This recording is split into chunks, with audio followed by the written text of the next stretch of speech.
My review of the Syd Barrett album Barrett. It was released in 1970, produced by David Gilmour and Richard Wright.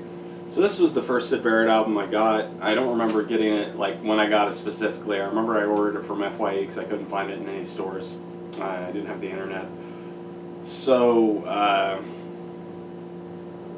the reason I got this album second instead of the first one, though, I do remember that. So like, I didn't have internet at home, but I could get on it at school.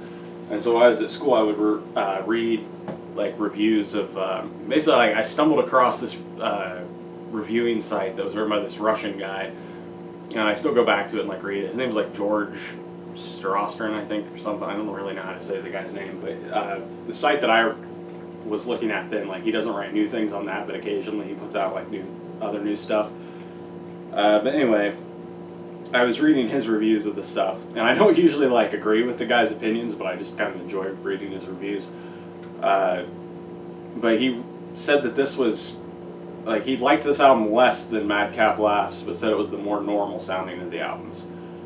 And like, I hadn't heard Madcap Laughs or this yet, so I had no idea what he was talking about in that, and I was like, okay, well, Syd's stuff with Piper when he was supposedly like all together is still pretty out there, so I think I want to start with the more normal of his albums than go right for the one that's kind of out there. So I got this one first, and I initially wasn't like super into this. I liked a couple songs off of it right off the bat, but over time it's really grown on me. I definitely liked Madcap Laughs more than this album when I first got Madcap Laughs,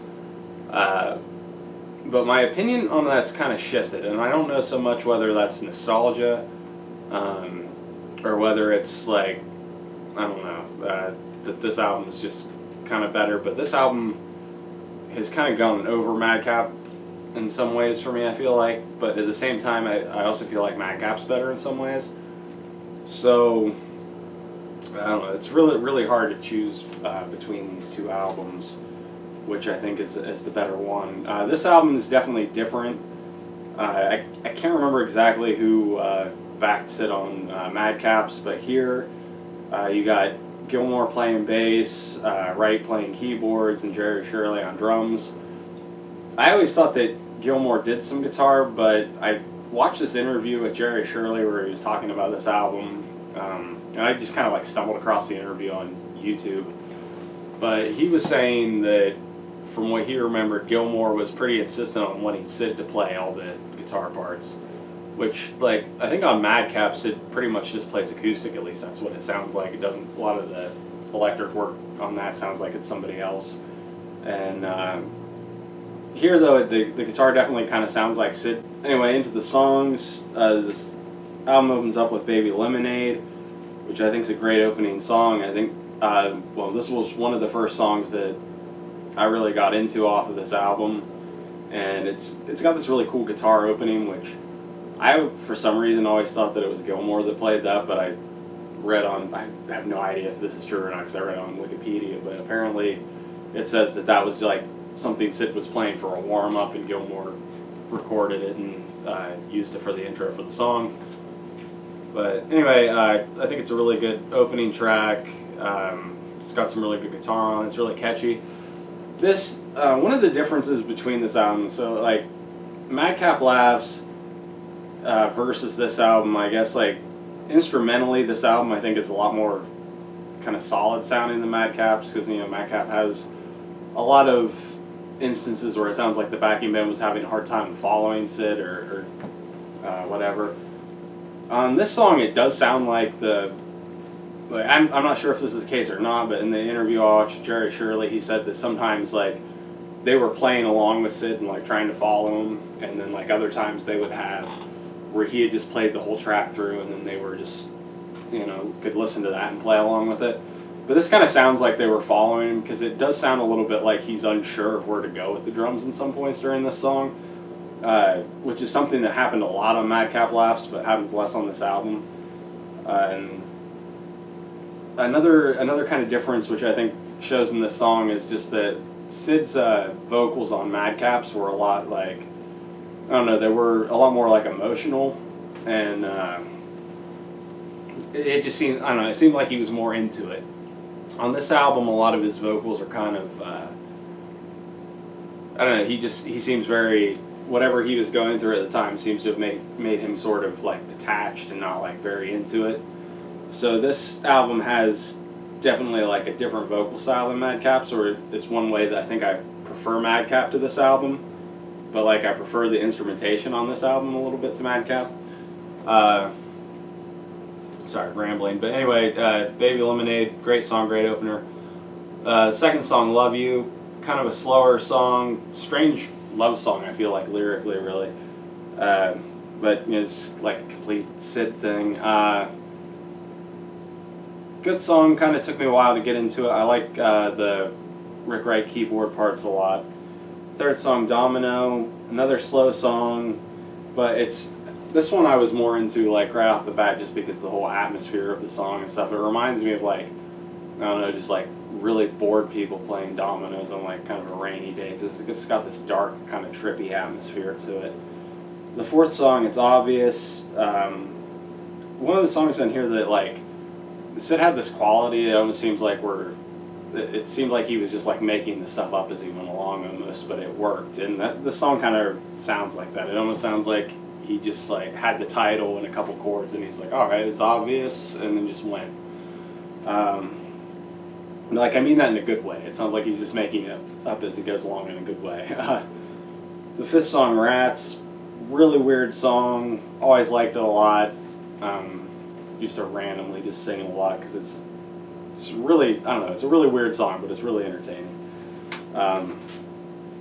Maisie, the next song, another really weird one, but this one, it took me a long time to get into. It's kind of like a blues thing, I think, and he does this really like low, growly vocal, which is really weird, and I used to really not be into it, but the more I listen to it, the more I can dig it. Seventh song, Gigolo Ant. This was my favorite song on the album for a long time, and it's one of the longer songs, it's like 5 minutes. Has this kind of long outro, and this I think is one of the songs where like the instrumental on this album works a lot better than the instrumentals on or the instrumental parts on Madcap. Like the band that's backing him here, all the guys that are backing him here seem to play really well, and he plays good. And it's got this kind of long instrumental like outro bit where he's playing some guitar and stuff, and Gilmour plays some cool bass because it almost seems like Sid would kind of play some stuff on the guitar and then like stop for a little bit, and like he was stopping too long, and Gilmour's like, okay, I gotta play something interesting here because he's not doing anything. At least that's the opinion, or like the thing I've always got listening to it. I don't know if that's what happened, but there's definitely like he'll play some stuff on the guitar and then he kind of just stops, and then like the bass will start doing some stuff, and then he'll just like come back in again on the guitar. Next is Waving My Arms in the Air. This one I like, but I kind of find it one of the like lesser memorable songs on the album, and it kind of completely goes into the ninth song, I Never Lied to You, which almost seems like it's just the second half of this song, because this it's a really short song too, and it almost just like seems like it's like a half-finished song, or like it's the second part of Waving My Arms in the Air. The 10th track, Wined and Dined, probably my favorite song on the album now. It's got one of Sid's better vocals on the album, like one of his, I think all his vocals on the album are pretty good, but it's, he does sound like really vacant and detached in a lot of them. And that does work for some of the songs that he does it on here, but this one has, like, he sounds a little more engaged in the vocal, and it kind of makes it work really well. There's some cool guitar stuff, I think, on there. I think he's playing some slide stuff on there, at least I think that's guitar. I don't know. There's weird noises. And I feel like Sid, a lot of his guitar playing is just kind of like making weird and cool noises. The 11th song, Wolfpack, kind of, I feel like the closest Sid gets to his Madcap vocal here, or vocals on this album. Kind of a really like raw vocal with a lot of just like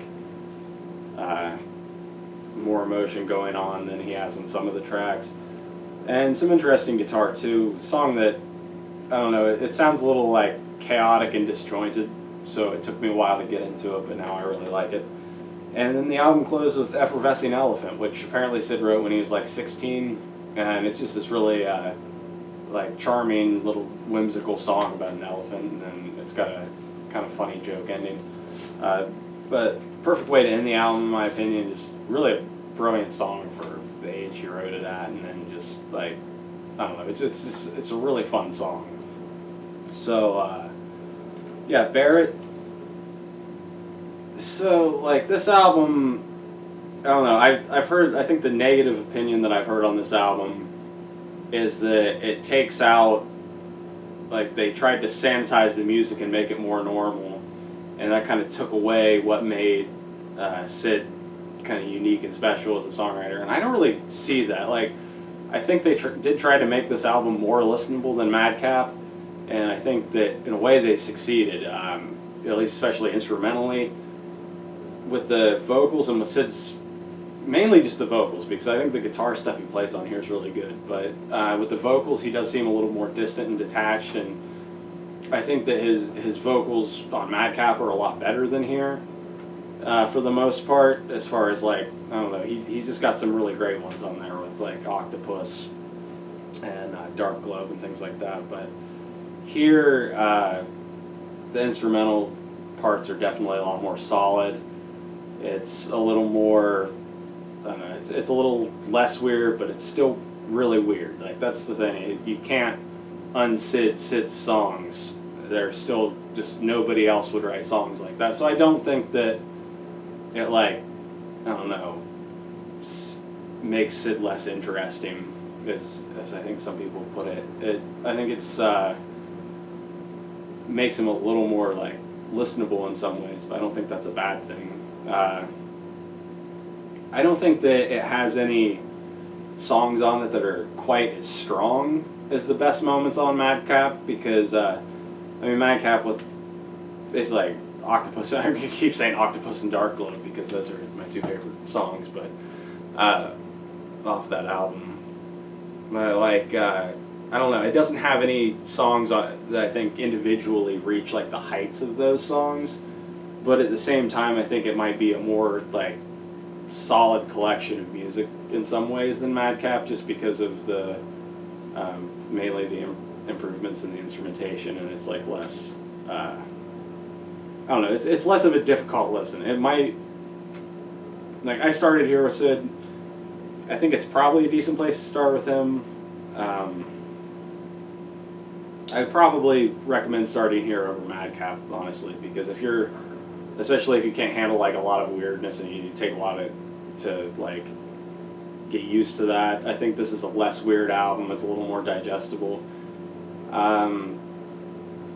Not sure which one I like better, really. I'm gonna have to really think about that for when I finally rank them. So, but Barrett, yeah, definitely check it out.